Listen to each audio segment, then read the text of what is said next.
There's a moment, a quiet, almost imperceptible moment, when you realize the air in the room has changed. It's not that the walls have moved or that the furniture has shifted.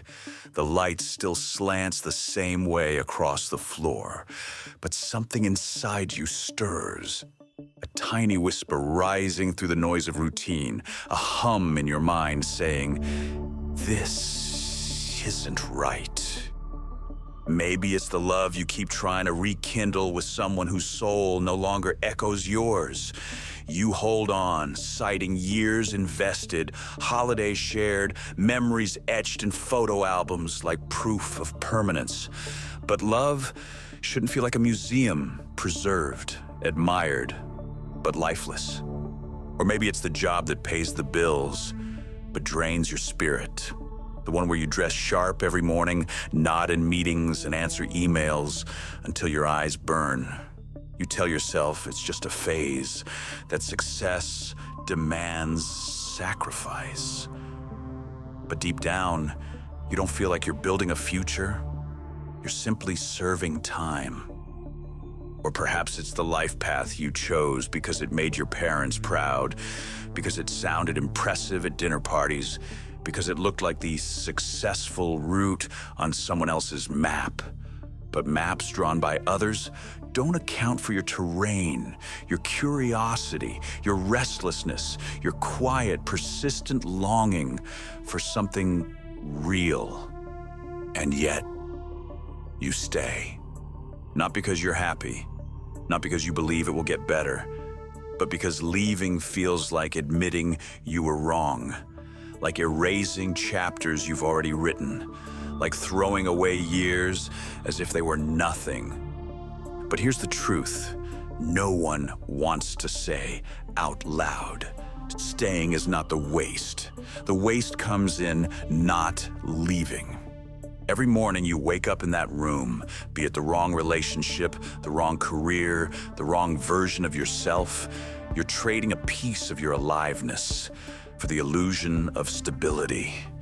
You bargain with time, thinking, maybe tomorrow it'll shift.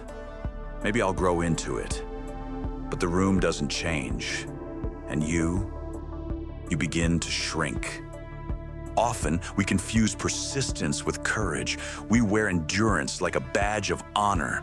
But real bravery isn't grinding your teeth through misery. Real bravery is standing in the quiet aftermath of your own disappointment and saying, "I thought this was it, but it's not." And that's okay. Walking out isn't defeat. It's discernment. It's integrity.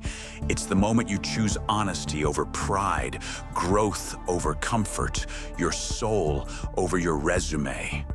Yes, leaving hurts. Doors close behind you with a weight that echoes. You might face judgment. You might grieve what could have been. And yes, the next door might not be perfect either, but no room is. But at least you're moving. At least you're searching. And yes, leaving is hard.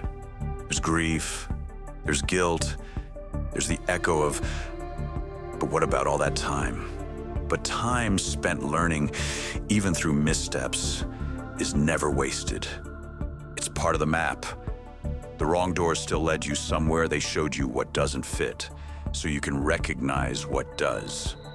So if you are hearing this and you find yourself standing in that room with your heart weighing heavy in your chest and a voice echoing in your mind, whispering, "This isn't it," please know this. You are allowed to walk out. You are allowed to change your mind. You're allowed to start again as many times as you need to. And in that decision, as terrifying as it may be, lies the quiet truth. You're not failing. You're finally becoming. Because the greatest tragedy isn't failing. It's spending your life polishing the doorknob of a room that was never meant for you, afraid to turn it, afraid to walk away, afraid to finally step into the hallway and say, "Let me try another door." One day, you'll open a door and the light will feel different. The air will hum with possibility. Your shoulders will drop, not because everything is perfect, but because you're finally home, not in a place, but within yourself. And you'll realize the wrong doors weren't mistakes. They were directions, so don't fear the exit, honor it. Your true life isn't waiting behind the door you're too afraid to leave. It's waiting behind the one you're finally brave enough to open.